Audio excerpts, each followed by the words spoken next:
Kilala bilang isang pandaigdigang institusyon na kumikilala sa mga lider ng komunidad na nagpupunyagi para sa kapayapaan, dignidad at pagkakaisa, ang Gusi Peace Prize International. Ngayong 2025, sa kanilang ika-40 taon, 18 international laureates ang pinarangalan na kumakatawan sa iba't ibang larangan tulad ng indigenous rights, public health, governance, policy scholarship, diplomacy, at community peace building mula Latin America hanggang Africa, Europe at Asia. At hindi magpapahuli ang Pilipinas. The peace we have now is not a destination, but a daily commitment we must nurture, protect, and pass on.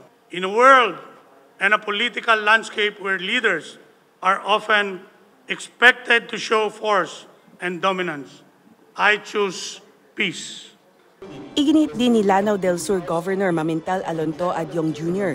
na ang parangal na ito ay hindi bilang pagkilala sa sarili, kundi bilang representasyon ng mga Maranao, Bangsamoro communities at lahat ng pinagdaanan ng rehiyon mula sa kwento ng displacement at struggle hanggang sa pagsusumika para sa pagkakaisa at pagbangon muli. Panawagan ni Adyong, kapayapaan bilang araw-araw na pananagutan para sa susunod na henerasyon.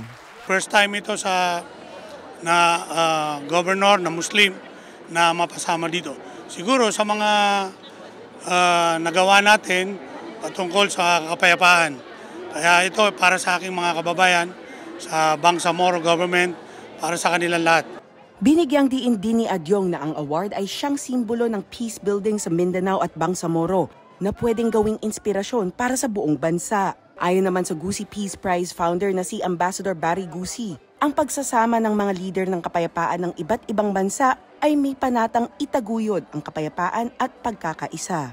My main purpose is to create a greater peace for all people around the globe so that we can make this world a better place for humanity. My message to the rest of the world is to have compassion, love, understanding. We have to stop the war. We are all created by God. Dagdag ni Gusi, ang kapayapaan ay dapat pinipili sa araw-araw na siyang pinagtsatsagaan at ipinamamana. Denise Osorio, para sa Pambansang TV, sa Bagong Pilipinas.